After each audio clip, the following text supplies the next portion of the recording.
Baik, terima kasih kepada tim HSIT. Hadirin dipersilakan untuk rileks kembali.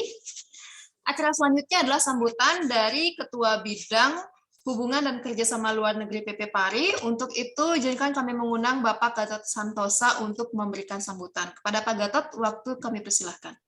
Baik, terima kasih Bu Irma. Apakah Bu Irma bisa mendengar suara kami dengan baik? Ya, sangat jelas Mas Gatot. Terima kasih. Terima kasih Bapak Ibu sejawat radiografer di seluruh Indonesia. Selamat siang dan salam sejahtera bagi kita semua. Pada siang hari ini izinkan kami untuk sedikit sharing screen. Oke.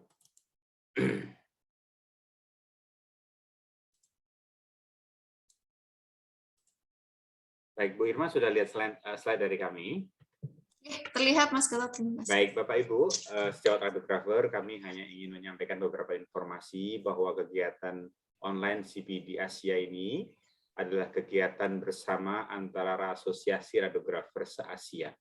Ya, awalnya tujuan kami itu untuk memperkuat koordinasi, cooperations dan pertukaran ilmu pengetahuan di antara negara-negara yang menjadi anggota dari kegiatan ini, kemudian sekaligus juga mempromosikan continuing professional development, dan tentu kita bisa belajar meningkatkan profesionalisme kita, belajar dari negara lain bagaimana mereka mendeliver pelayanan radiologi di negaranya masing-masing.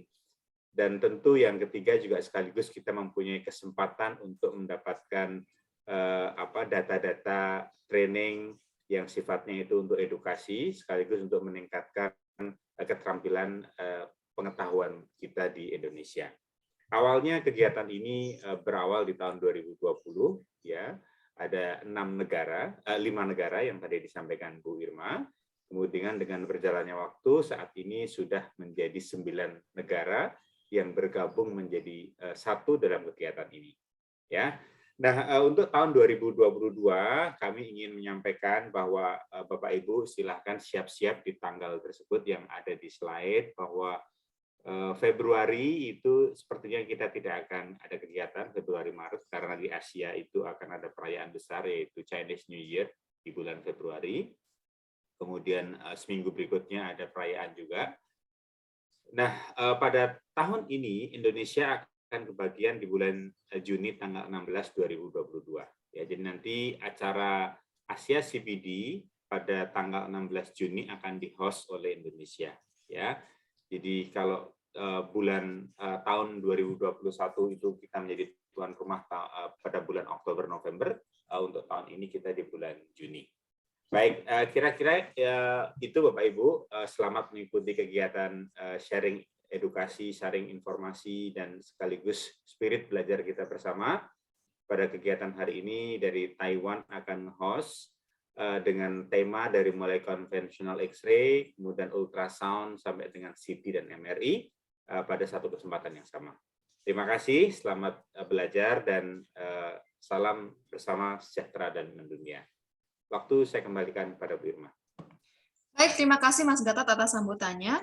Bapak Ibu, selanjutnya sambutan akan disampaikan oleh Bapak Ketua Umum Pengurus Pusat Pari, Bapak Dr. Haji Sugianto, SPD, MAPPSC, We have Director Jian-Ren Ciou and Ms. Alice Chang, who will assist to moderate this discussion of our third to last speakers.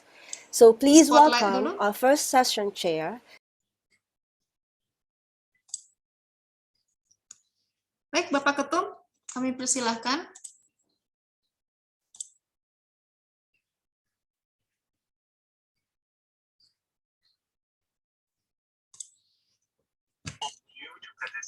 This conference.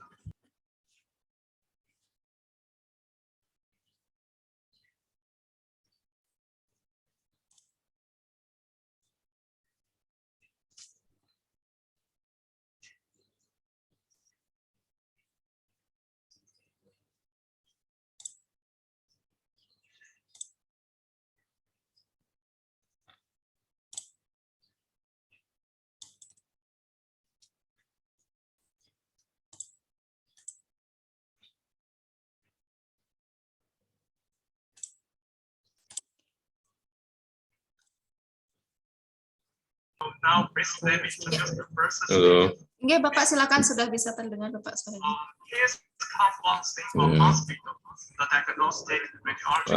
Butuh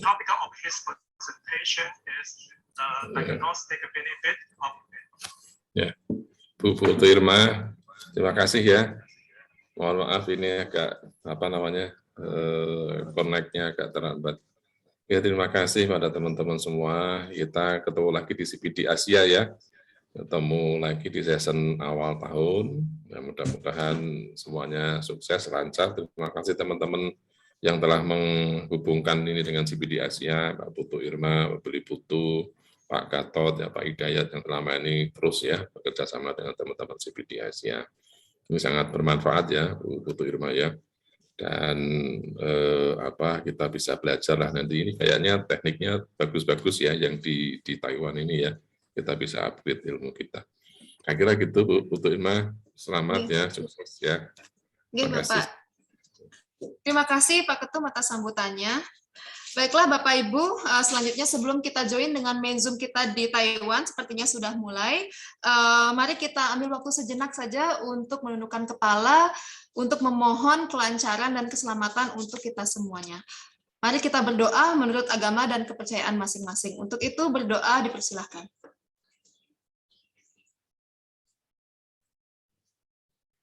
Berdoa selesai. Baik, Bapak Ibu semuanya, Bapak Putu Adi, apakah kita masih terhubung? Kita akan connect dengan main Zoom kita di Taiwan di siang hari ini. Saya akan share sound dari Taiwan. Statistics of patients with lung cancer. Contrast enhanced MRI is used in the detection of brain metastases. It has always been a widely used and is effective tool with good diagnostic benefits. However, the contrast-enhanced MRI of brain metastases is variable to the extent that in a certain proportion of brain metastatic lesions, because they are not hypervascular lesions, the effect of the contrast-enhanced is not obvious, which will reduce the detection benefits of lesions. Susceptibility weighted image is one of MRI's web sequences widely used to detect intracranial hemorrhage lesions in recent years. SWI is highly sensitive to paramagnetic substances, such as iron or bleeding points, and the microbleeding points often occurs in brain metastasis cancer lesions. So, in this study, we try to use this feature to apply the SWI technology to patients with brain metastases and compare it with the image after contrast injection to evaluate the effect of this method on improving brain metastasis.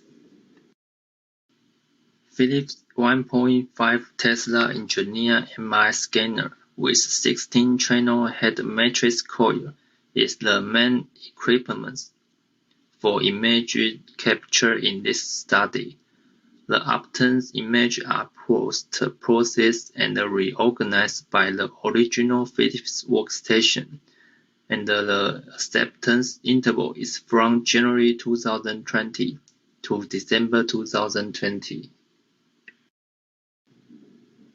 We screened 16 patients who were initially diagnosed with primary lung cancer and suspected brain metastasis cancer by the neurosurgery clinic of our hospital, and performed conventional contrast-enhanced MRI scan in the brain, and combined with SWI technology.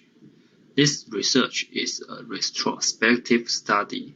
All subjects except are in compliance with the clinical diagnosis of contrast-injection MRI scan. The sequence is also the parameter condition for our routine clinical use, and the subject accept the risk is equal to less of conventional contrast-median injection MRI scan. This is the list of the parameters we used. The first is the axial view of T2 and the flare, and both have phase suppression applied.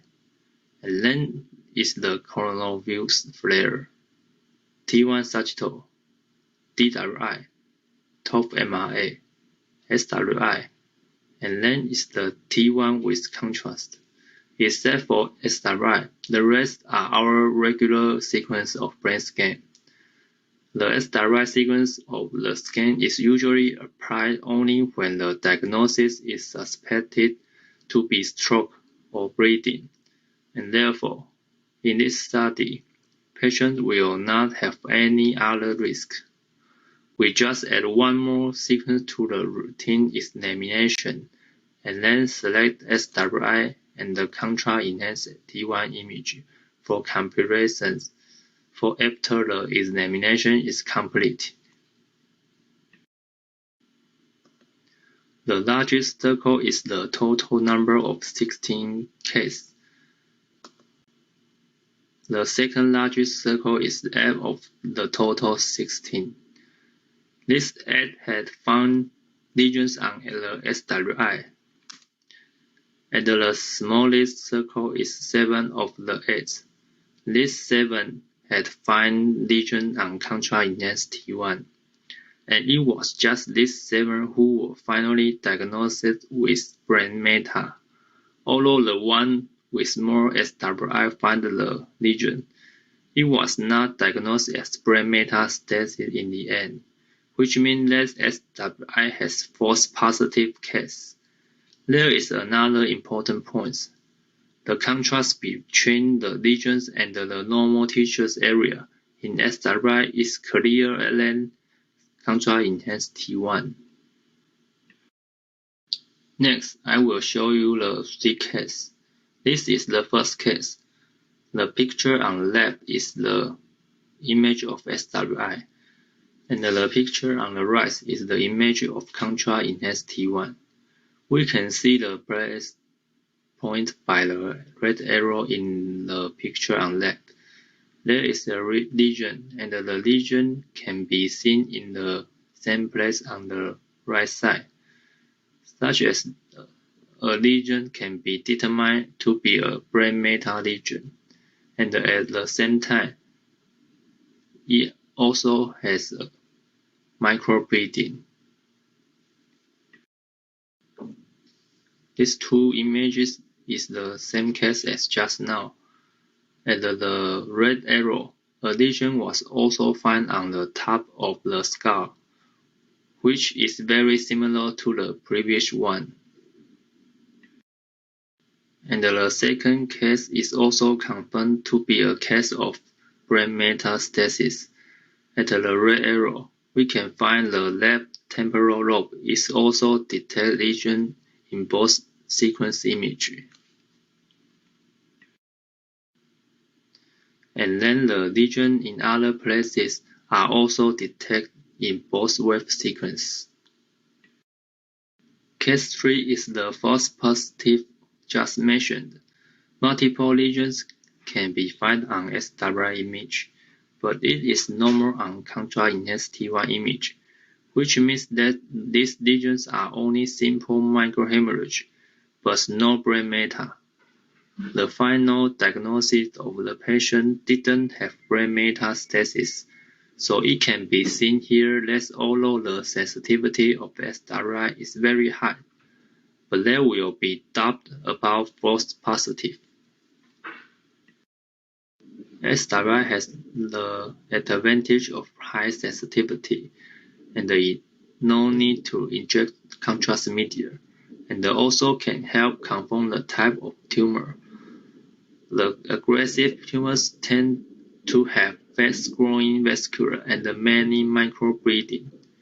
Therefore, the ability to detect these changes in tumors can lead to a better determination of tumor status. However, the specificity is relatively low, because there is no way to distinguish whether it is pure bleeding or metastatic lesions. At the base of the skull is often affected by magnetic susceptibility artifacts. Here I think there are 4 situations that are suitable for SWI. The first, early detection. Because SWI has a magnifying effect on the display of lesion. When the early tumor itself is not large, SWI can help to find out where are the abnormal. And then there are patients with renal dysfunction and the contrast median are large. They can first detect whether there is any abnormal before using the contrast median, and then evaluate whether to use contrast-enhanced MRI for diagnosis. And the last one is non-high-grade vascular supply lesions. It is mentioned that this kind of lesion has no obvious effect on contrast median, so SWI can provide doctor with more information.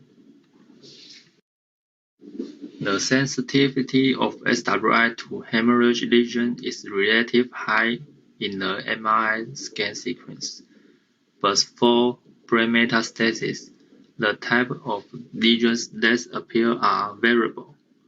Not every brain metastasis patient will have bleeding lesions, so they still need to rely on contrast-enhanced MRI for detection.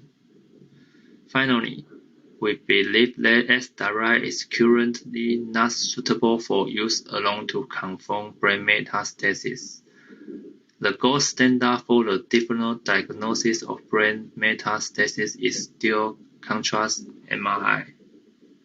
However, for patients with suspected brain metastasis from lung cancer, SWI can be added to the scan sequence of the routine examination to improve the effectiveness of detection of brain metastasis. In one sentence, it could not have it, but it would be better if he had it. Thanks for everyone's attention.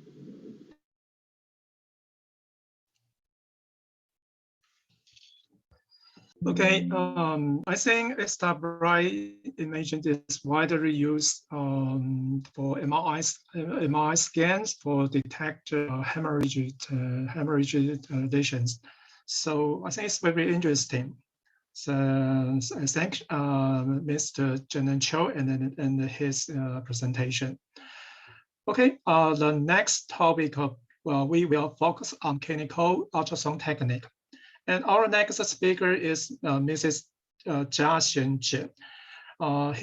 She currently serves as a radiographer at Kaohsiung Volunteer General Hospital. Today, she is going to share her experience, and the topic of her presentation is ultrasound musculoskeletal system rotator cuff. Now, let's welcome Mrs. Chia-Hsien Chien.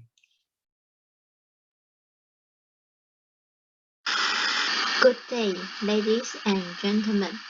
Thank you all for being here. I'm today's speaker, Jen, and I want to talk to you about professional ultrasonic examination techniques. I will share with you one of ultrasonic examination in clinical medicine musculoskeletal system. This time, I will focus on examination of the rotator cuff. Before starting, let me introduce myself first.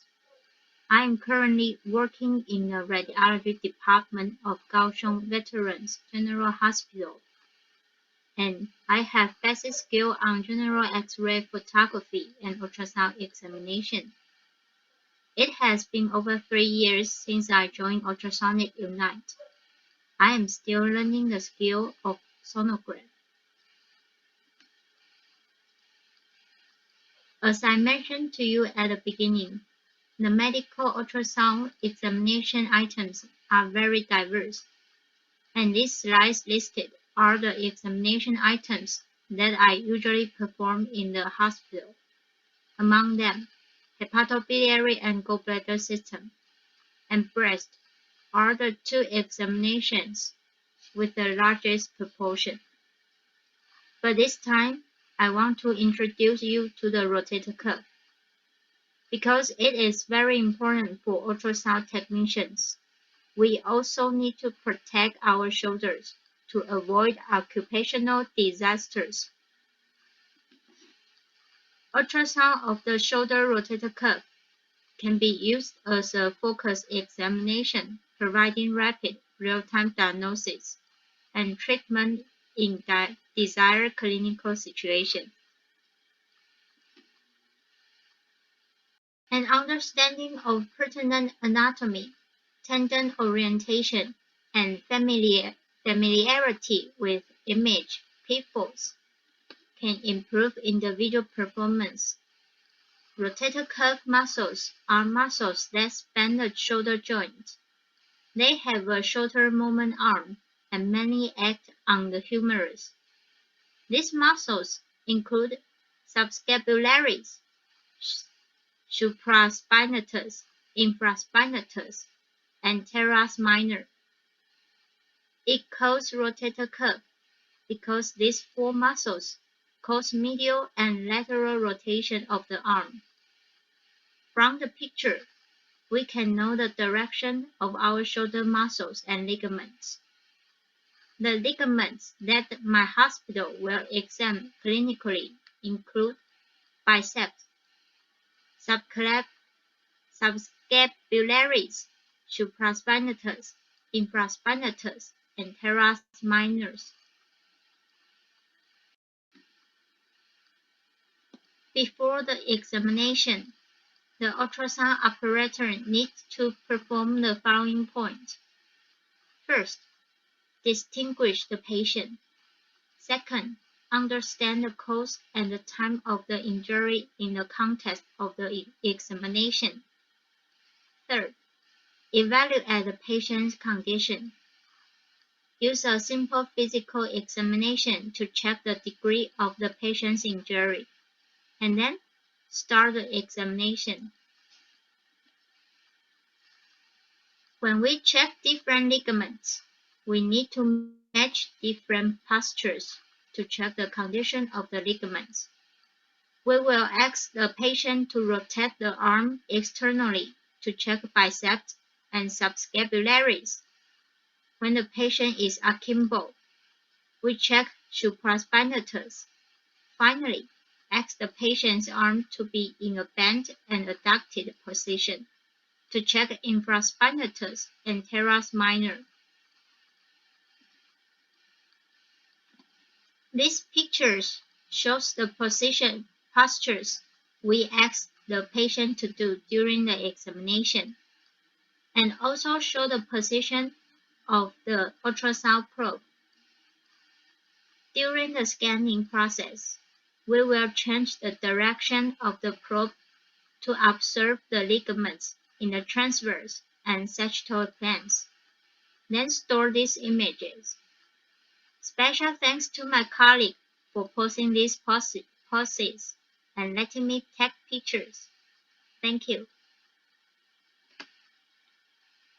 After the examination, the images will be stored for the radiologist to report, and remind patient go see the doctor next time to read the result.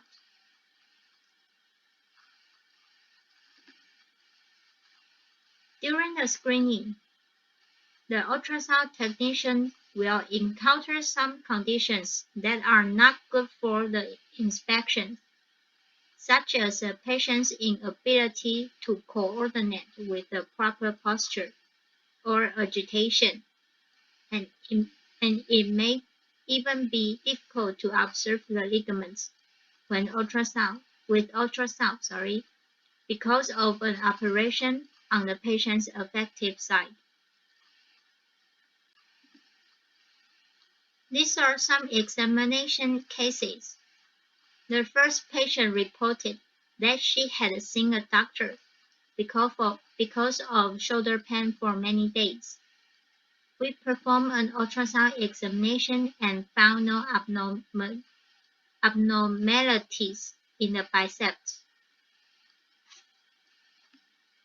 However, abnormalities were found in subscapularis and supraspinatus, which can be observed from the echo. These two ligaments are thick and echoes are chaotic and inconsistent. These two ligaments are also the two with the higher rate of injury in the rotator cuff. And last, infraspinatus and teres minor have no echoes inconsistency or ligament thickening, indicating that neither is abnormal.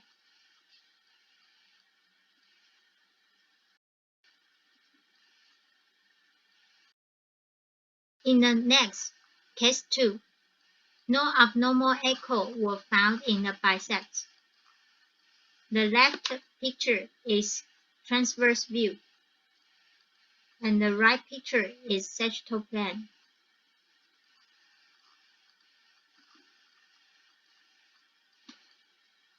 Compared with case 1, the echoes on subscapularis and the supraspinatus in case 2 were consistent, and the ligaments were not thickened.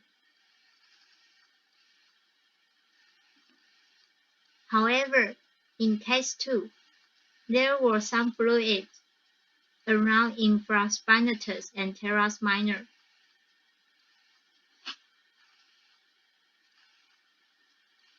The image report showed that the radiologist more favored there was a possibility of bursitis. So we can see the right image. The arrow shown here have some hypoechoid around the tendon, and the radiologist favored it was a possibility of bursitis. And this here, teres minor, also shows some hypoechoid around the tendon.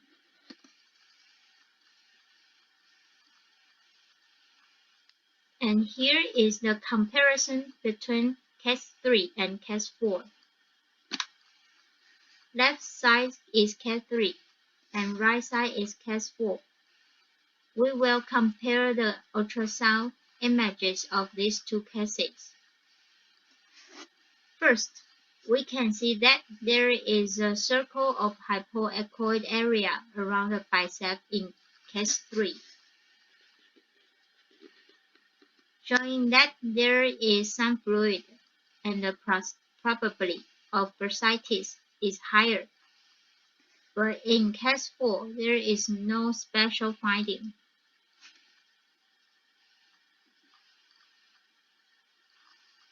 Here we can still observe that there is some fluid around subscapularis in case 3.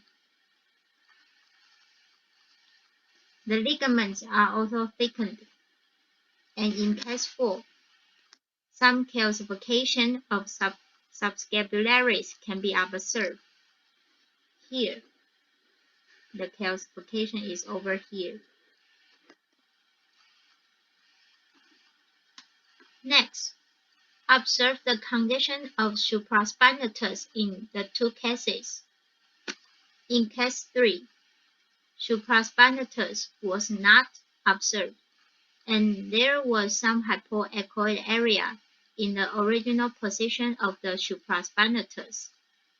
Therefore, comparing with the case 4 on the right, we can observe the obvious difference between the two. And the image report also mentioned that the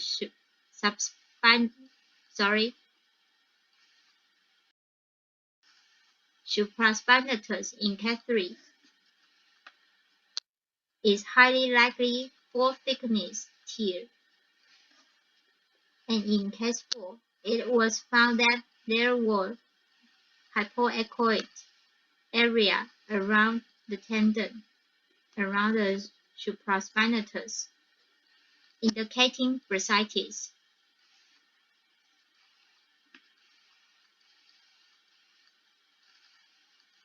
The infraspinatus in case 3 here is also full thickness torn, which is obviously different from the case 4.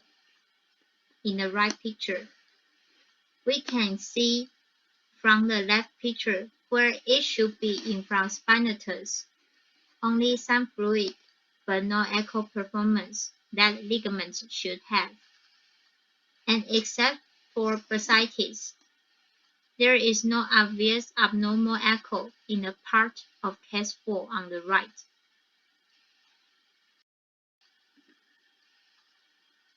In my point of view, shoulder ultrasound has a proven accuracy in rotator cuff assessment. However, this examination relies heavily on the skills of ultrasound technicians. Therefore, a wealth of anatomical knowledge, accumulation of clinical experience, and keen observation ability are necessary. In addition, whether performing ultrasound examination of the shoulder or other body part, when we face patients, we need to listen patiently, face them empathetically, and perform exams for them professionally. Moreover, we also need to continually improve our knowledge and skill to accumulate experience in order to provide the best examination quality when examining patients. However, the premise of all is that we also need to take good care of the body before we can contribute our strength. So, proper rest is vital. Thanks for listening.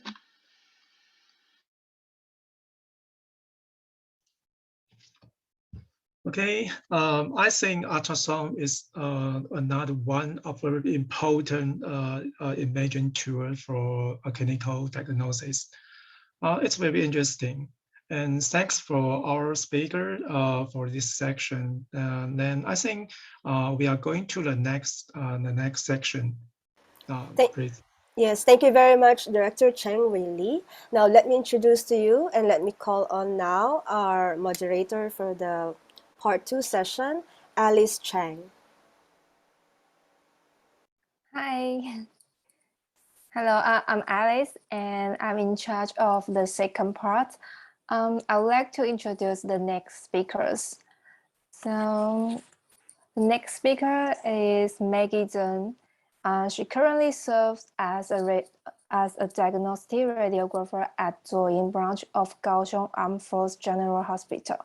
And her topic is using non-invasive way to reduce allergy rates of iodinated contrast while doing CT enhanced procedures. So welcome to Maggie Tseng.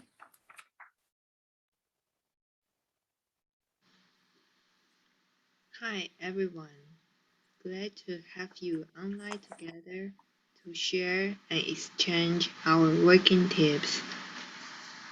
I'm the speaker today, Maggie Tseng. Today I'm going to share a working tips with you.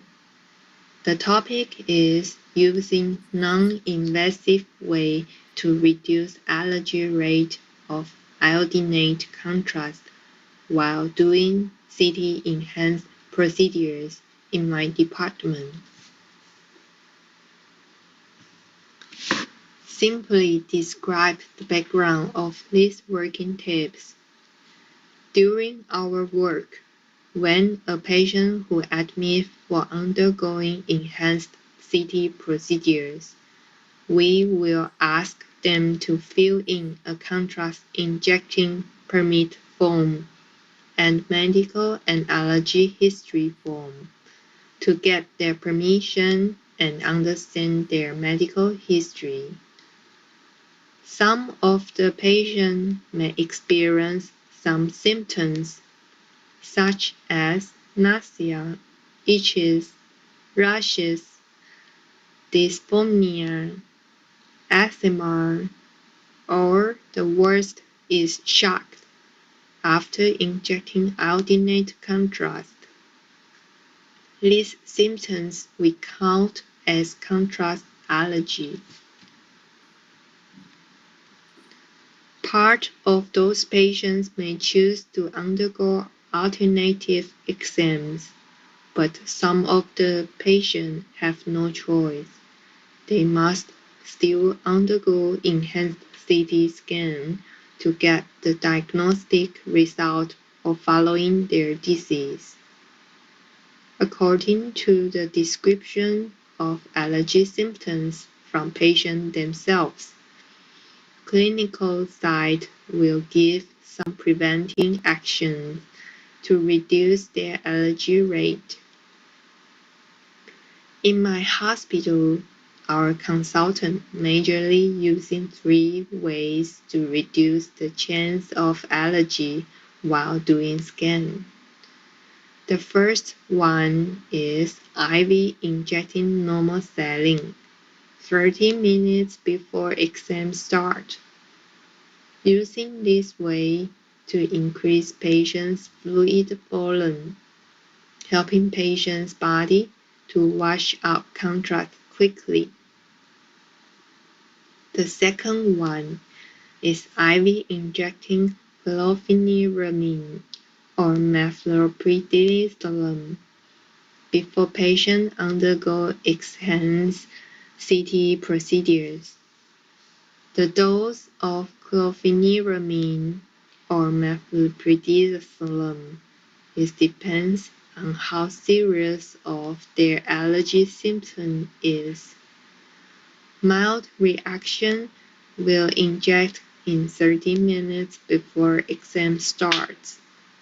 Serious reaction may inject in 4 to 6 hours before exam starts. The third one is oral prednisolone 30 mg tablet 1 day before undergoing exam. In this sharing, we exclude the patient who has bad EGFR or creatinine, kidney function failures patient, allergy to chlorpheniramine or methylprednisolone, patient who is restrict taking water, or anuria patient. However, patients sometimes refuse to use those invasive ways to prevent their allergy rate of iodinated contrast. They may question doctor whether the enhanced CT scan is their only choice, or they refuse to go through injection twice or more because of their scare of needle injection. Or some of them may feel so troublesome. This is easily happened in elders, or they're scared of experience allergy again, so refuse to try.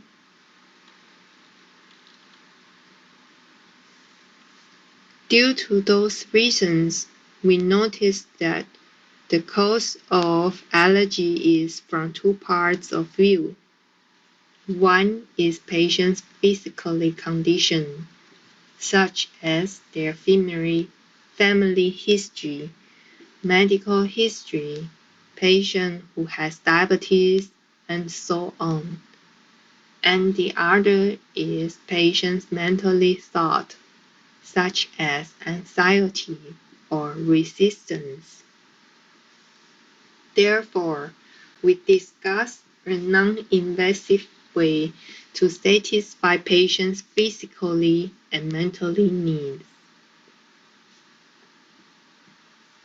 that is, giving water for patients to drink before they undergo exam in 30 minutes time. We use physical way to increase body fluid volume, same result as using normal saline IV washing. Moreover, drinking water is easy to prepare and widely acceptable by patients.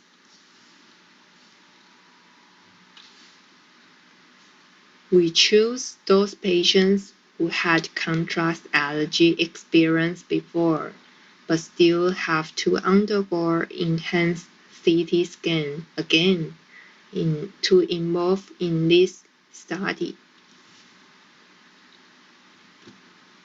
And this brings some advantage to different role of people. For patients, it reduces their anxiety of undergoing enhanced CT procedures, and they can finish the procedure without experiencing uncomfortable feelings.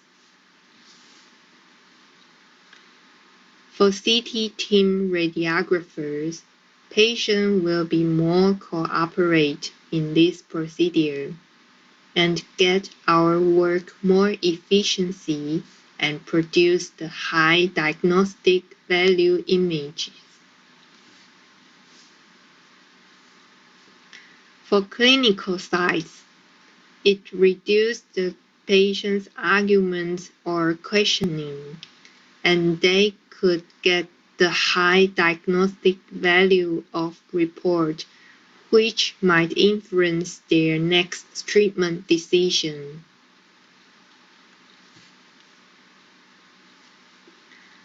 We collect the data within a year, discuss with the clinical consultant and our radiologist, and most important is get the patient's agreement to have a try. In the end of a year, we totally get 50 patients fit in our requirement who had allergy experience but willing to try this non-invasive way to undergo enhanced CT exam again.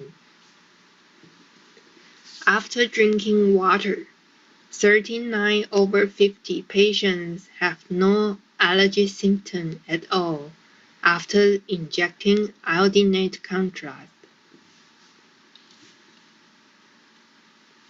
It shows a good result of these tips, but it exists some bias in this working tip. Like our sample size is really small, and this tip is only suited for those patients who had mild allergy symptoms, and basically who had allergy history won't undergo the same exam again. They normally will discuss with their doctor and wish to choose the alternative one. But from the feedback of patients, drinking water is quite a good way to try compared to taking preventive medicine or medical actions. This is my sharing today. Thanks for your listening. If you have any questions, please do not hesitate to ask. Thank you.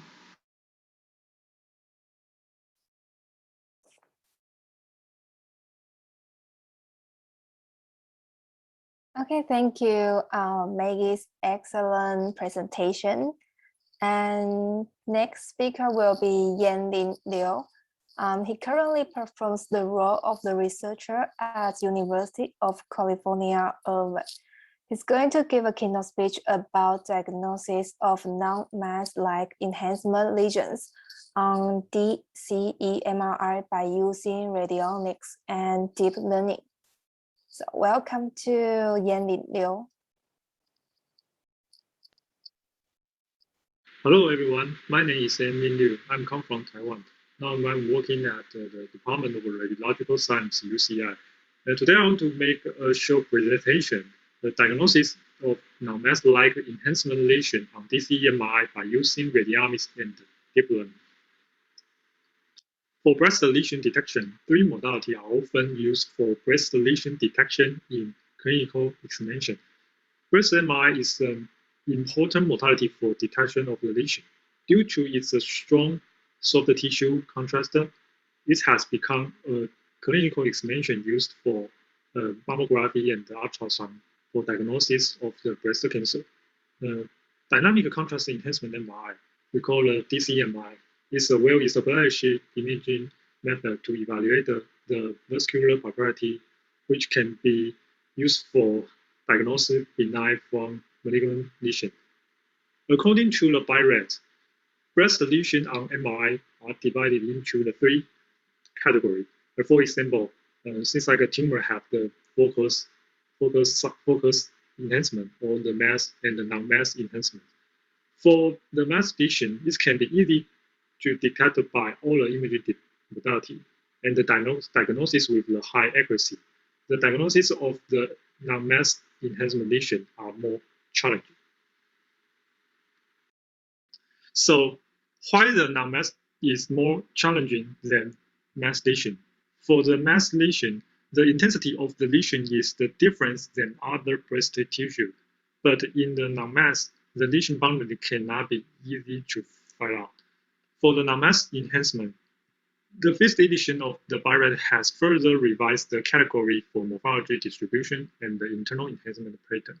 However, there was a substantial overlap of some descriptor between malignant and benign lesion, and difficult to make an accurate diagnosis.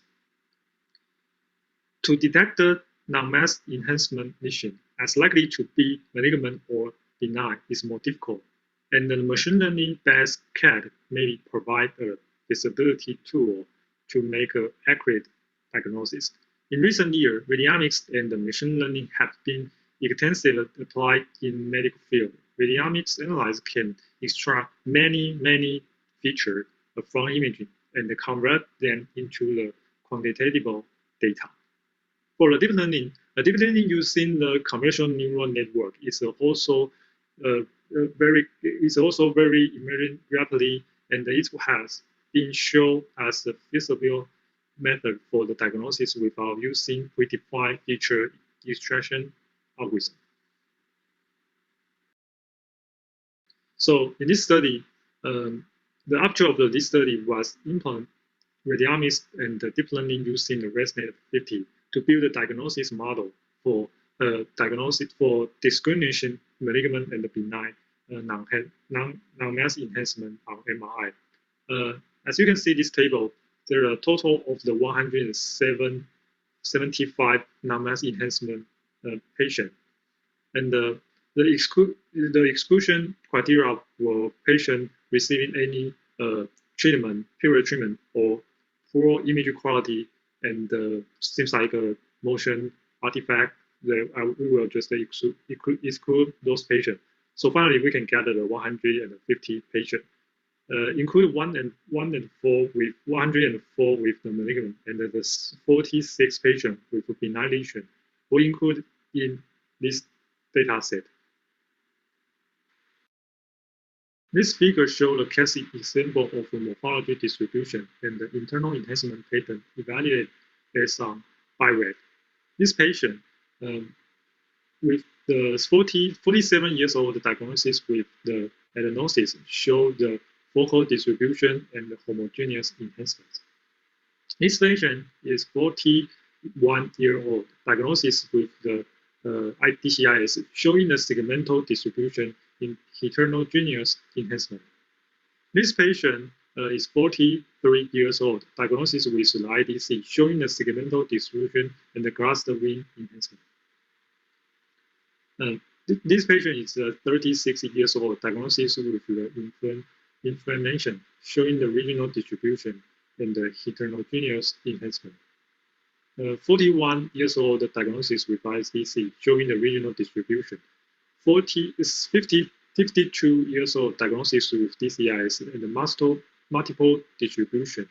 In those 6 cases, all of the reader give the consistent by reader category result. So first, we will introduce the deep learning workflow. So at first, we will segment the tumor ROI using the fuzzy C-mean algorithm. And after we gather the ROI region, we will generate the 3 DCE maps and use those maps as the input. So and use ResNet 50 to input those images to make a diagnosis model.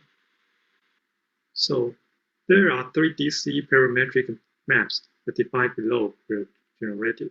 The first one is the wash-in single hole enhancement. The second one, the maxima single enhancement. The third one is the washout slope map. And this is a case study.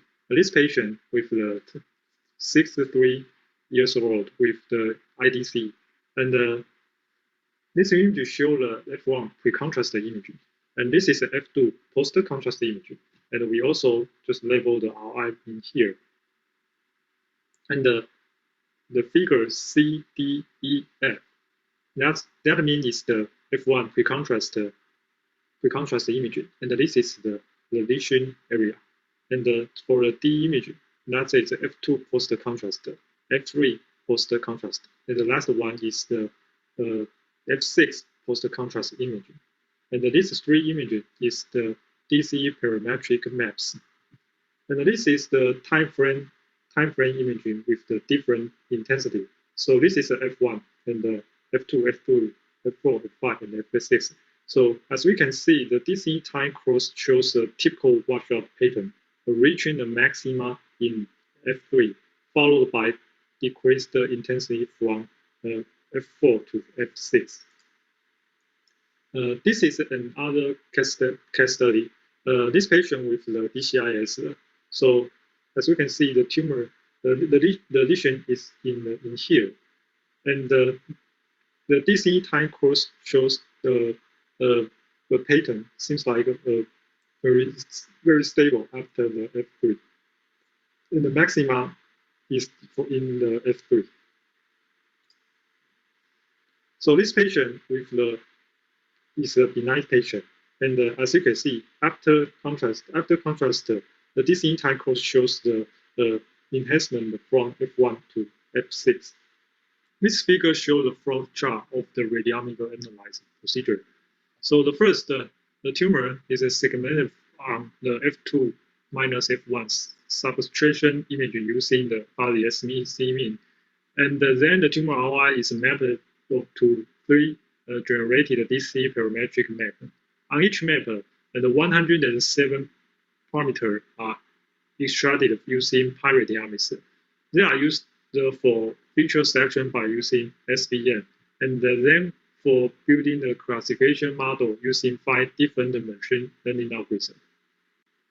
The 8 features were used to build the model. Those features is extracted from the Radiomics. And in the training data set, the achieved accuracy was 80%, 77%, 75%, 75%, and 71% for SVM, decision tree, KN, and LDF, and maybe bias. When those models were also applied to the testing data set, as you can see, the accuracy is about 77%, 75%, 67%, 70%, and about 62%. But for the ResNet, as you can see, the accuracy can achieve the 91%, and the AUC is 0.9. So the ResNet is better than the Radiomics model. And for the training data set, as you can see, the ResNet 50 also higher than the Radiomics. This figure shows the ROC curve generated from the predicted pure lesion malignant probability in the training data set, and by using the ResNet 50 and the 5 different machine learning algorithms. As we can see in here, the ResNet have the highest ROC. For the second is the Radiomics model using the SVM with the Gaussian kernel. So that's the one. The better one is maybe bias. In the result, as we can see, the SEM with the Gaussian kernel have the highest accuracy compared to other algorithms. So it can be reached 80% accuracy, both in the training data set and the testing data set. Since like there is not a lot of difference between training and the testing data set. And for ResNet in the non-mass enhancement data set, as we can see, the accuracy is higher to 91%. And the 83 in the testing data set. The definitely had the better diagnostic performance compared to the Radiomics model. And some researcher has also indicated that the deep learning will have the better diagnosis accuracy. For the higher level fixability, not limited by the predefined feature is using the certain computer algorithm. So that is because the Radiomics have the 107 feature that we extract from the RY imaging. So those features was the fixed. So sometimes when we use the Radiomics model, it seems like the limited by predefined feature. So in this study, limitation, the case number was small, and the non-mass enhancement was further than mass lesion, difficult to assemble the data set. The TAMRT was segmented using the fuzzy steaming algorithm, not including all the cancer tissues. Non-mass enhancement boundary is not clear. There was no golden standard method to perform the segmentation. So sometimes we will manual drawing by radiologist, not a good option. Sometimes will lead even the higher variation. In summary, Radiomics and the deep learning method will implement to investigate their potential to provide machine learning-based CAD tool, and the higher accuracy was achieved. The value of the AI model in diagnostic radiology is well recognized, most in providing additional information for radiologists, not mature yet for making diagnosis recommendation. Thank you for your attention.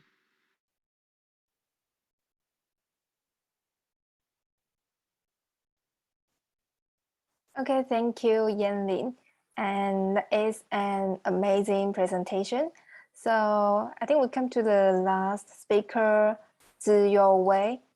He is also a radiographer at Xinguang Wuhuoshi Memorial Hospital of Radiology.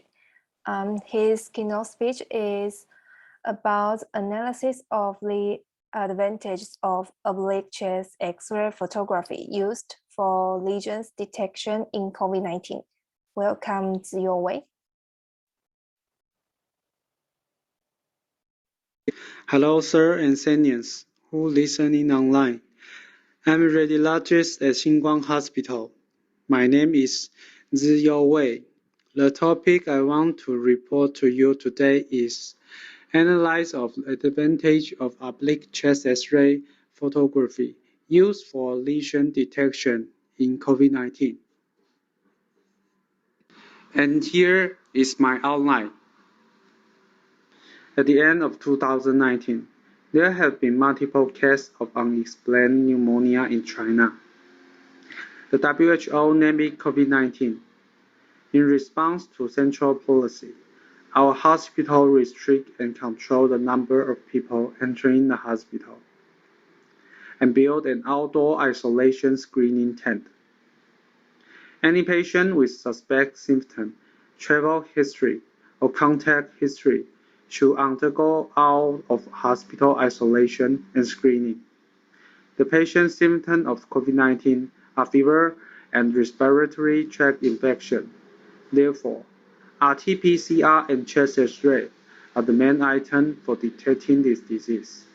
The mobile X-ray machine can quickly screen the chest health of suspect case and provide important information for screening. Chest X-ray can diagnose pneumonia, pleural effusion, lung abscess, or cardiomegaly. COVID-19 may include fever, cough, dyspnea, sore throat, nasal congestion, muscle pain, headache, and the respiratory symptom can be checked through chest X-ray. Therefore, Chest X-ray AP view is indispensable for routine chest examination. In conventional PA position, the size of the heart can be clearly seen to determine whether the heart has functional abnormal, such as left and right heart hypertrophy. However, because of the characteristic of X-ray, there will be an uncertain area behind the heart. We call it retrocardiac space. And the high effectiveness of COVID-19. It's not possible to confirm the patient does not have pneumonia. It's easy to cause admission, especially when a patient has cardiomegaly. The patient has a normal heart size, but will still be a small part of the area behind the heart that is not visible. These patients suffer from left ventricular hypertrophy. The area behind the heart is not covered by a large field, and there are many uncertain areas. We decided to add RPO projection. The RPO projection, this article will focus on it. CT has high diagnostic value, and because the risk of infection, negative pressure must be established, but it's expensive and cannot be archived. Chest X-ray can be quickly diagnose pneumonia, but an area uncertainly will appear behind the heart. The chest X-ray lateral view can show the lung lobe more completely, but the image quality is not good due to lack of complete equipment at screening station, and the patient required high cooperation, so this method is not used. Many COVID-19 cases has lesion in the lower lobe of the lung. You can see this patient has lesion here. But due to characteristic of X-ray, the heart will just block the lower part of the left lung. Therefore, this study used RPO view, the position method, turn the angle of the heart away. So the area behind the heart can be displayed completely.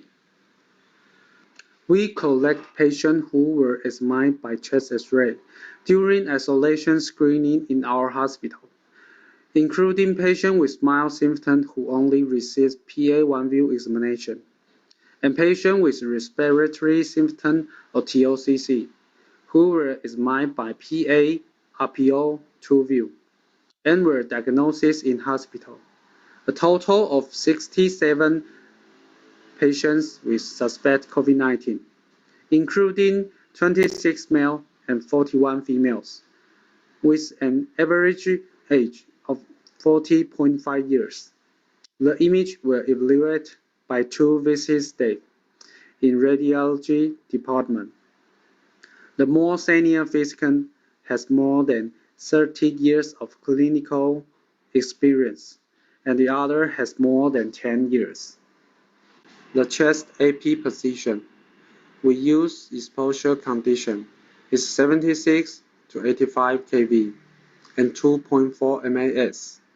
The RPO projection, we use 81 to 85 kV and 3.2 to 4 MAS.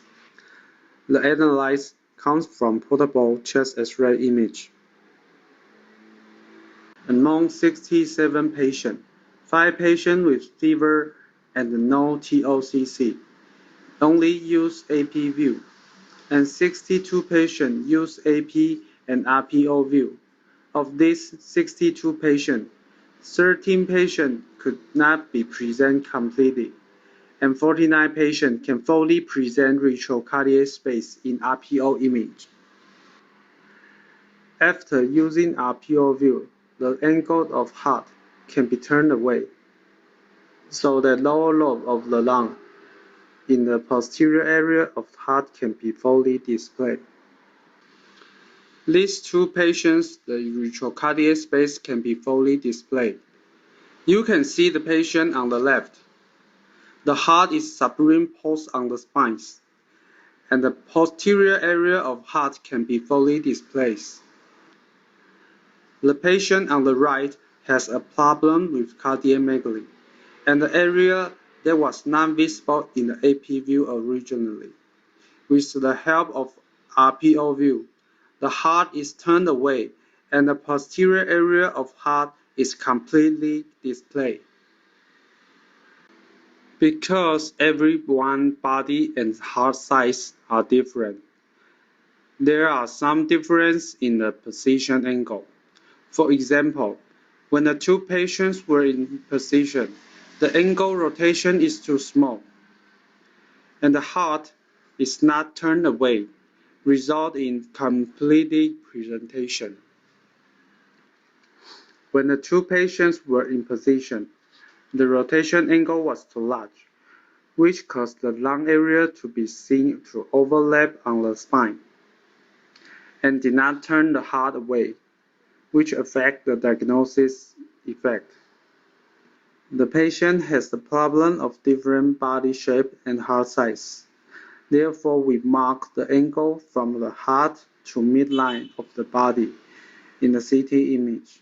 The patient on the left has large body and heart, and the angle is 40.8 degrees. And the patient on the right has smaller body and heart. The angle is 34.2 degrees. So when we're using RPO position, the rotation angle is between 35 to 50 degrees. Then we compare the result report by the two doctors. First, when only use AP view for diagnosis, the diagnosis result of Dr. 1 is 18 people without lesions and 31 patients with lesion. And Dr. 2 has 21 without lesion and 28 with lesions. After adding RPO as a diagnosis, the result of two physicians were simply similar, with 29 patients without lesion and 20 patients with lesion. The specificity and sensitivity of result can be seen to improve. The uniformity of doctors' diagnosis showed that there was non-significant difference in p-value greater than 0.05. However, after only using AP view and increasing RPO view, the discrepancy between different diagnosis results, there was significant difference. The p-value less than 0.01, and the overall diagnosis result is improved by 49%. According to the result of study, the used RPO view can show the area behind the heart that cannot be reached by AP view, which help to improve the diagnostic benefit during COVID-19 screening. And it's easy for patients to cooperate. However, RPO view has some limitations, such as the different size of each patient body and heart, which result in different position angles. If the patient is confirmed to have TOCC, but cannot be diagnosed by CT and need to undergo X-ray screening at screening station, it's recommended to add RPO view in addition of the regular AP view to make the area behind the heart can fully present and improve the diagnostic benefit. Thank you for listening. This is the end of my report.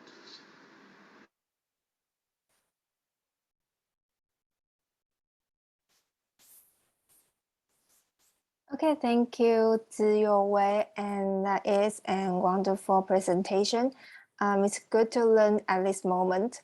Thanks our 5 outstanding speakers. We hope that the viewers of today's talk can gain great insight from their wealth of knowledge in professional field. So next, we move on to the Q&A section. So I'll start with the question from the panelists. Is there anyone who would like to ask any question?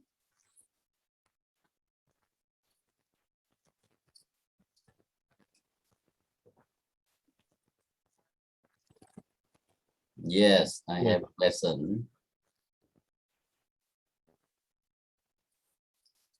I have a question. Yes. Okay.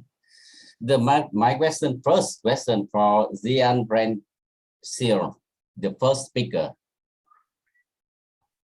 Yes. Okay. Yes. How many cases in your research? How many cases? 16. 16. Yes. Yes. Agree. You are well. You use SWI very early for diagnosis, very early for metastasis in brain, very early, and non-contrast. I'm agree.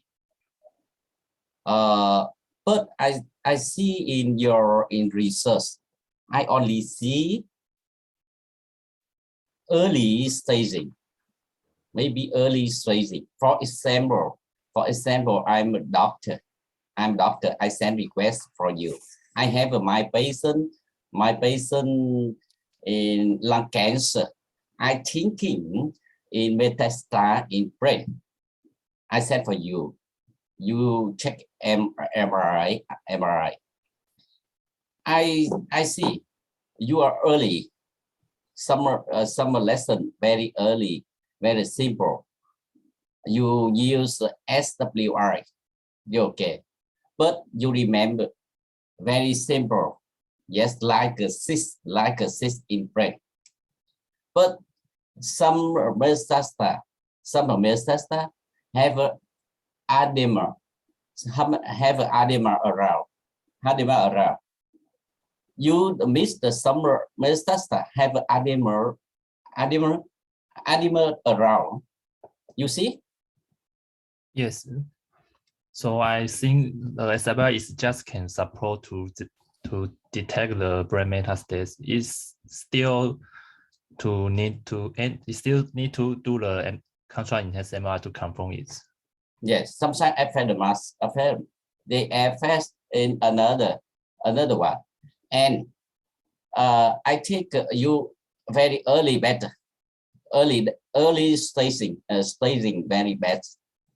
But I think now in your hospital, for example, I send for you in my patient in lung cancer. You automatic use SWI, and you stop. You don't use your CET1. You don't use CET1. No, we use both of them. Yes, both of them. Yes, the first the CET1 first. After that, the SWI. And SWI is. For example, I think my patient have a metastasis in brain. I said for you, what you choose, the first the CET1 or the second you use the SWI. And the first choice is I will choose the CET1 first. Yes, after that. Okay. Congratulations. Okay, thank you. Very good. Very good. Thank you. Yes, very good idea. I think everyone learn from in your research. SWI very important for early diagnosis in metastasis in brain. Thank you. The second speaker. I have a question for Chia-Hsien Chien. I have a question. I understand in your we use in ultrasound for rotator cuff is very important. But I don't know because in rotator cuff, some patient no need to should get no operate, no need, only drink medicine and exercise. How about in your hospital? For example, you choose ultrasound first, patient bend shoulder, and you choose the first ultrasound. When you move to patient move to in MRI for exam. When we do the sonal examinations, then we will call our doctor. When we doing the examination and the patient still in the room, then we call the patient, call the doctor to come. Yeah. Together show the examination image, then and tell the patient to do some gesture to see the tendon have any maybe bursitis or some tears. If the image cannot show clearly, then we will use some like a MRI or some scope. Yeah, I know. To see the tendons. Yeah. So we still need to doctor to examination to evaluate first. Yeah. Yes. I think if some patient don't need to operation, maybe with ultrasound enough, and medicine treatment for patient. Okay. We follow up patient. After that, if patient want to can operator, we can MRI late. Yes. Okay, thank you. Thank you. The number 3, the third Maggie Tseng. I ask question for you. If you recommend for everybody, I see one problem very important. My question again, patient drink water. How many minutes before ingested CT contract in the CT scan? How many minutes? In my hospital? Yeah. I asked the number 3 question, number 3 for Maggie Tseng. Maggie, sorry. Yeah. Speaker, the third speaker.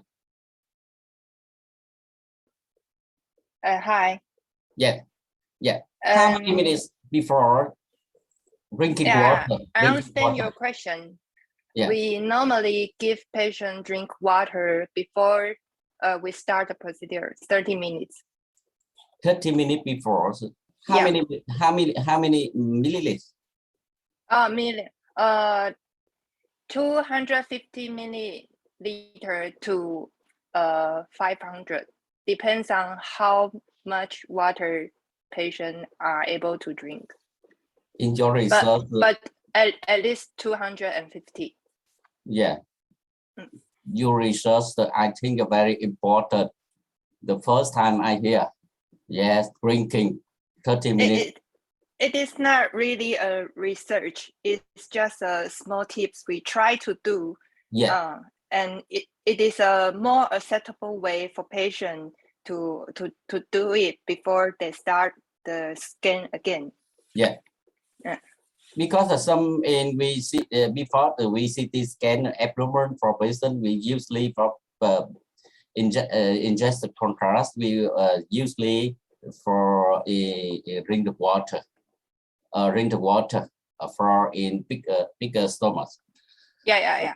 Yes, I think okay. But if those kind of exam patient is already have to drink, then we won't give more water for them to drink.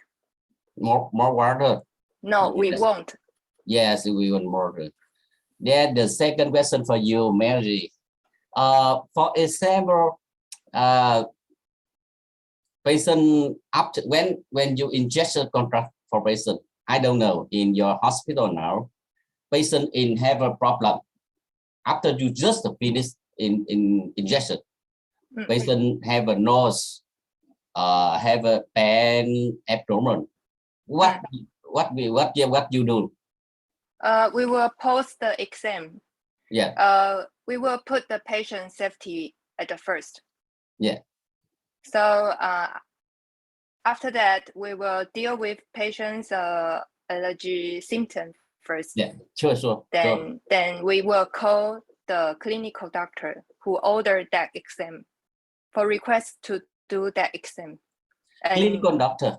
Yeah, because the medical exam request is from clinical side.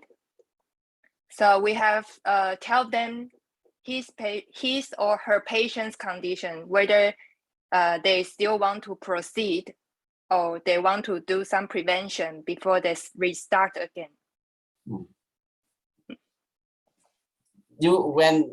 My question, when the patient have a nose, have a pain, abdomen, everything. Yeah. We'll just stop.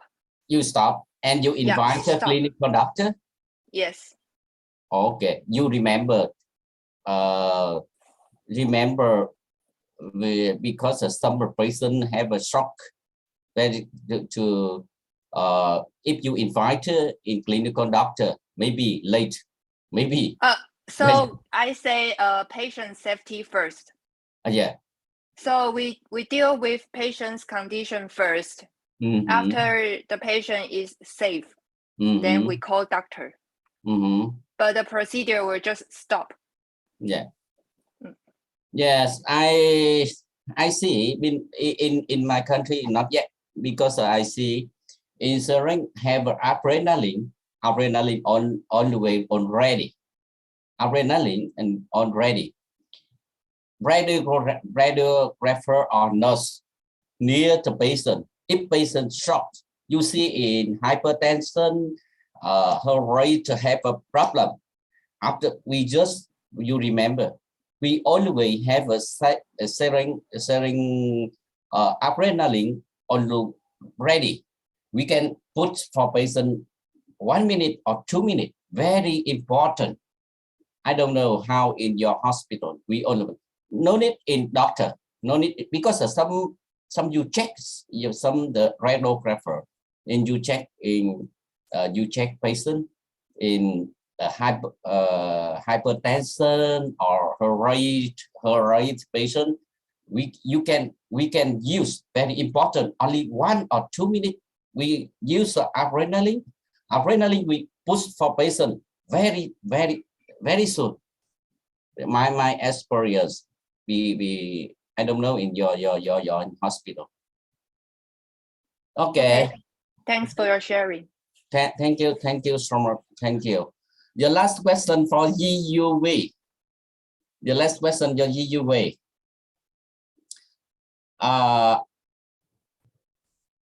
Thank you for your you share your experience for everybody. We check X-ray for patient COVID patient. You use AP and RPO. Very important. You share for AP. You have a compare to AP only and RPO and AP together to post to export for patient. I think very important. I understand if in COVID-19 patient, if you check patient, I think you are checking patient first. We use a CT scan, very difficult. I think you use X-ray, AP, and RPO. Now, in your hospital now, everybody use AP and RPO together, automatic. EUA. Yes. For now, we will decide the patient has TOCC. If not, we just use AP view. AP only now? Yes. If not automatic. Yeah. Yes, if not has TOCC, we just use AP view. Yeah. And if has TOCC, we will use two view, AP and RPO. Yeah. Who in what who patient what patient who in you have check X-ray for a COVID coming before they coming in your hospital? Respiration symptom. Patient have a respiration symptom, you must check X-ray for patient. Yes. Yeah. Okay, I think my experience in COVID-19, I think maybe in your experience last time in Vietnam also, but last time we also in COVID we also call it COVID zero COVID policy. We just do that, but now in have 2 or 3 short vaccine, and now we stop something. Okay, thank you. Today I see in congratulations in Taiwan, you have 5 speakers, only young speaker. You have a good plan for in training for young people in Taiwan. Congratulations again. I hope in young people in Taiwan have a good future in good develop. Thank you. Thank you. And thank you. So is there anyone who has a question? I think I have one question for Dr. Liu Yan-Lin. In my opinion, as we know, the parameter of MRI scans is very important to decide the image quality and the contrast. So, how do you think in your studies, and how to decide a parameter so it's significant for your AI study, and it can significant for your study? Okay, thank you for your question. So actually, so as in this study, so I using the DCE-MRI, right? So, but actually, those data are from different hospitals.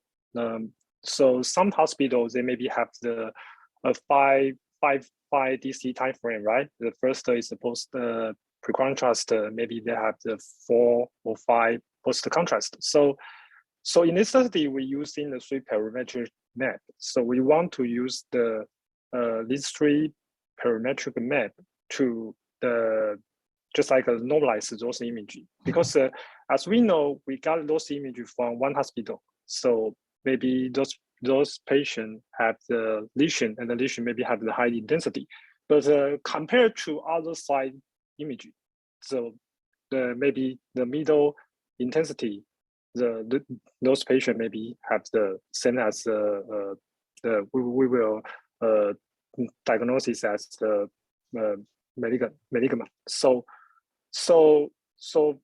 when we collect those images, so we will set in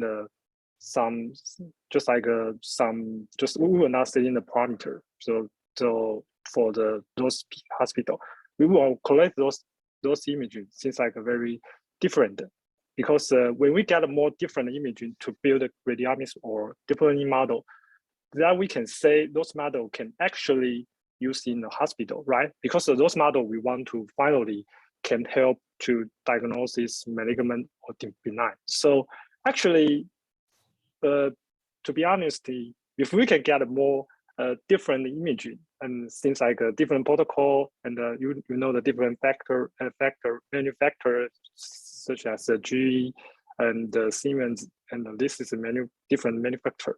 And as we know, so when we do the breast MRI, right? So the breast, different breast, so will affect the image quality. So we have to do the pre-processing things like the bias filter to normalize those images to get a better image quality, and then we input those images to the deep learning or radiomics model to build the perfect model. So actually, sometimes we don't want to get or maybe those hospitals have the same protocol.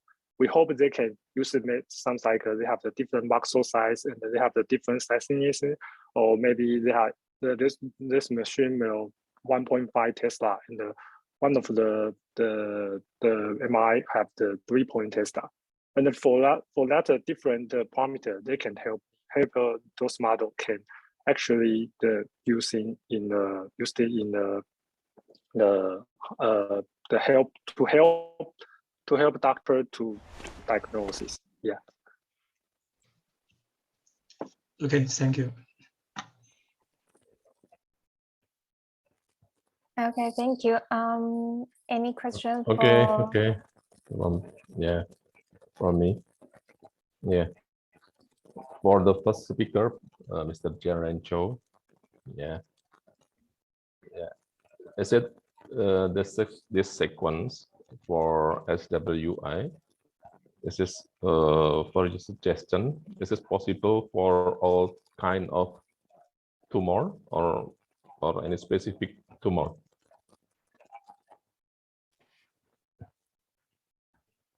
Hello? Can you repeat? Okay, yeah.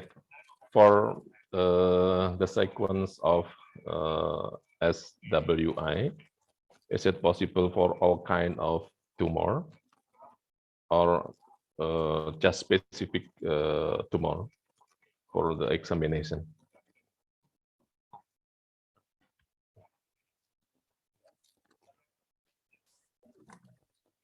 Suryanto asked you in we use SWI. You get profits. Within the early staging for metastasis, the first. He asked you with another tumor, we can use SWI. How profits get from in SWI? It can detect the kind of the tumor is breeding.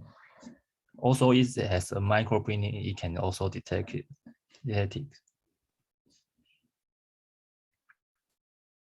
Microbreeding tumor.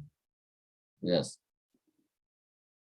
If we don't have a microbreeding, SWI maybe not can be used of it. I think the SWI. I think the SWI. You research for in metastasis brain, but I think SWI detect for us. Some are small in lesson, some small lesson. But you want to diagnosis correct, make sure the diagnostic you must do next step, another sequence. Okay. Yes, we need to combine other sequence. Yes, we compare with another sequence. Not only as the summarize SWI detect for you in very small summer lesson. Okay, with in metastasis brain. Okay, good, very good. But another tumor, not sure. We must compare with another sequence. Okay. Yeah, thank you. Okay, thank you. I think, in my opinion, I think SWI for brain tumor detection, I think it's useful because in some reference we can see there are some brain tumor lesions that they have the feature of microbreed in the lesion. So I think MR-SWI can to detect the small lesion. So in our hospital, sometimes we used to MR-SWI technique for detect the small and then maybe not very clear for contrast enhanced T1 image. Then we can compare these two different these two different image and to make a better diagnostic for brain metastasis lesion.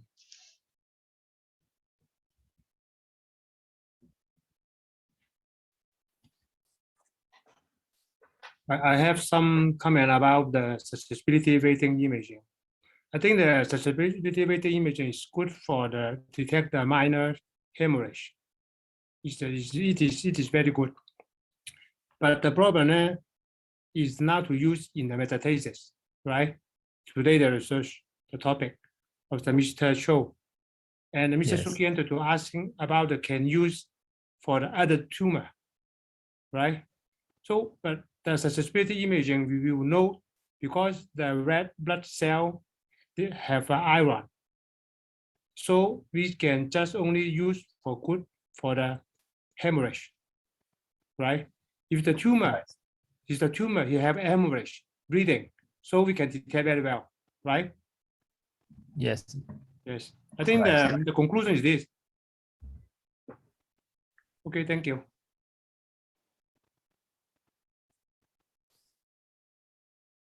Okay, thank you. Is there anyone has a question?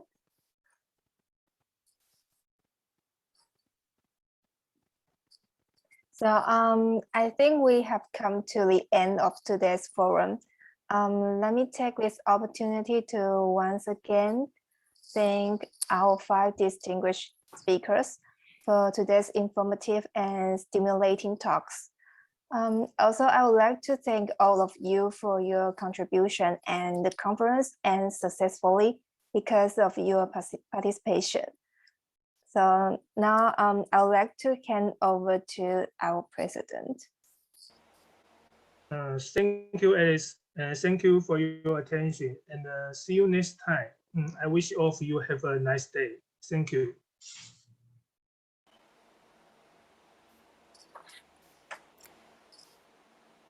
Thank you so much, Alice Chang and Cheng Wei Li, and also to the TAMRT, Taiwan Association of Medical Radiation Technologists President Jian-Ren Ciou. Now, in the interest of time, we have to cut from here so we can give way for the closing session. So again, thank you so much to all our distinguished speakers, very young ones, but very good ones. We have learned so much from your very interesting and important discussions. And this time, I know everybody's excited to know the next exciting events that we will be having soon. So for this, I'd like to call the President of Singapore Society of Radiographers, President Dennis Chun, to give us an invitation. Thank you, Peachy, and thank you everybody for attending today's session organized by the Taiwan Association of Medical Radiation Technologists. Congratulations on your successful conclusion of your conference. So I'll take a few minutes just to tell you about the upcoming 8th Southeast Asian Radiographers Conference. So that will be held online virtually from the 25th to the 27th of March. That's going to be a Friday to Sunday. All right, we have an exciting lineup for you because it's going to be held in conjunction with the 9th Asia Radiotherapy Symposium as well, and our 5th annual scientific meeting of the SSR. So the theme for the conference is going to be Leadership in Radiology, Preparing Today's Professionals for Tomorrow. And we can see a lot of young presenters and participants here today. So they are going to be our leaders of tomorrow, and we want to prepare everybody as best we can for this transition. So we're going to have a few speakers who are actually well-known leaders in our field. One of the ex-presidents of the International Society of Radiological Technologists, Radiographers and Radiological Technologists, the ISRT, Dr. Tyrone Goh will be presenting at one of the sessions. And we also have a very famous author. Her name is Ms. Ruchira Chowdhury, and she is an executive coach for leaders in business schools. And we've managed to, she has kindly accepted our invitation to come and speak to us. So this is her book. She's written a book on coaching, The Secret Code of Uncommon Leadership. Yeah, so she will be giving us a lecture on leadership, what it is to coach others to become leaders as well. And we have a few workshops organized as well. So this will be one on leadership, one on diagnostic radiography, and then one on radiation therapy as well. So it's very exciting. I hope all of you can attend. Registrations are now open already. So, and we also have a grant that is available for some of our radiographers who might be in need of some additional subsidy for the conference fees. And all this information can be found on our website. We go to ssr.org.sg, or you can visit our Facebook for the link as well. So we hope to see you there. We would also be very happy to have your participation in our poster competition. We're going to open the poster viewing on Friday morning. So we would like to invite everybody to go, and you can actually vote for a poster that you really, really like as well. And that will actually be taken into the consideration for the scoring of the poster. All right, so we look forward to your participation. See you all at the 8th Southeast Asia Radiographer Conference in March. Thank you. Singapore, please, more discount for Asia CPD member. More discount. Yes, we're still trying to work that out actually. Hopefully we can reach out to more of our participants from the Asia CPD program. We'll see if we can make some sessions available as well, maybe free of charge, but we will work that out and we will let you guys know as soon as we've worked out all the details. Can you tell us, President Chung, when is the registration going to end? So it will close, I think. We just need a few days before March the conference itself to make sure that everybody has their login links and all those things available. So it will close, I think, on the 23rd of March. Yeah. So you still have a good, maybe about 60 over days, about 2 months, yeah, to register, but don't hesitate. You can put in your registration early so that we can make sure that everybody has access to the conference on the day itself. Well, there you have the very young also president of SSR. From your words, dear President, that sounds very, very interesting. We would like, as much as we would like to physically meet each other, as we have hoped last year, but obviously probably not this time. But we will surely be giving our support to the Southeast Asia Radiographers Conference and the next Radiation Therapy Symposium, and definitely support the SSR activity. So thank you again, President Dennis Chiu. Thank you, everyone. All right, so in closing now, we thank you and congratulate Taiwan Association of Medical Radiation Technologists, President Chun Yuan-Tu, all your officers and all the organizing committees of the 13th CPD Asia. We thank you, and we thank all the support of the IT CPD Asia technical team, all the participants and registrants of this online platform, and most of all to all our presidents, officers, and representatives of our dear radiological technological societies in Asia. So for this, we would like to see you again on the 14th online CPD Asia. The next schedule, the 2022 CPD Asia online platform schedule, will be out very, very soon. So please keep updated. See you again in the next activity. Again, this is Peachy Luna and saying to everyone, good day and keep safe. Thank you. Thank you. Thank you. Thank you. Yes. Fernando. Thank you. Thank you. Thank you, Dennis. Hello. Very well. Thank you for support Indonesia, Paris. Yes. Yeah. Okay. Thank you. Thank you, everyone. See you all on the mark. Thank you, President Chun, Juan Yu. Yeah. Okay. Bye-bye, Dennis.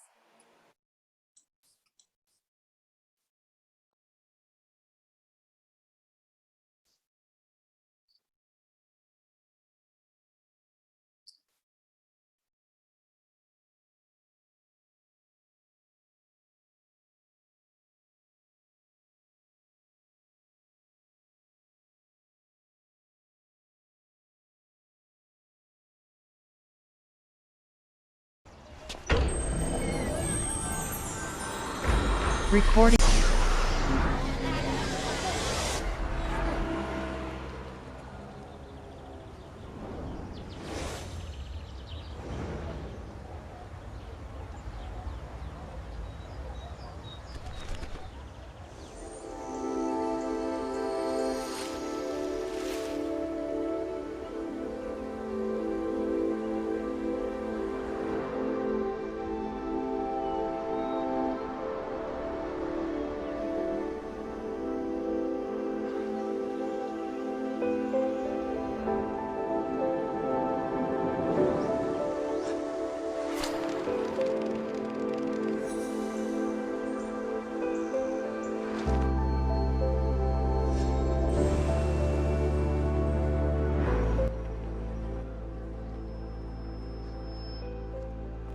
Baik Bapak Ibu, demikian tadi CPD Asia ke-13 dengan host Taiwan. Terima kasih atas kehadiran Bapak Ibu. Dan mohon diisi untuk post-test dan absensi akhir. Sekali lagi sampai jumpa di CPD Asia ke-14 dan selanjutnya. Maka dengan berakhirnya siaran dari Taiwan, maka CPD Asia ke-13 ini berakhir pula. Dan kami masih menunggu post-test dan akhir rekan-rekan hingga 30 menit ke depan. Sekali lagi terima kasih, sampai jumpa di CPD Asia selanjutnya.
Before you leave, remember to subscribe to our Instagram and see you soon for the next episode.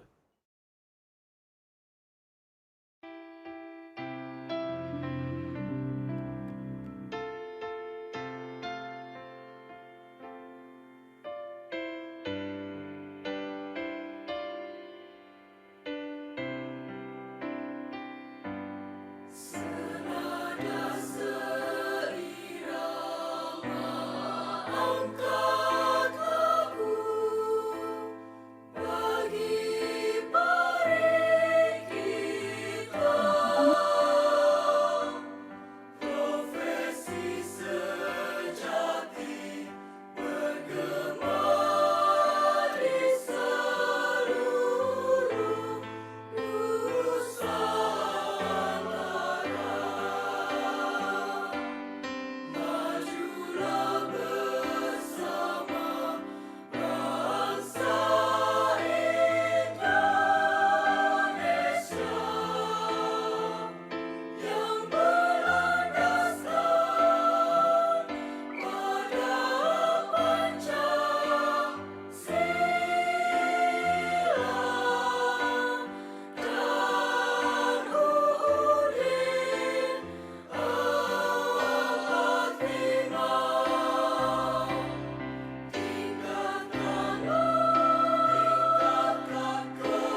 Before you leave, remember to subscribe to our Instagram and see you soon for the next episode.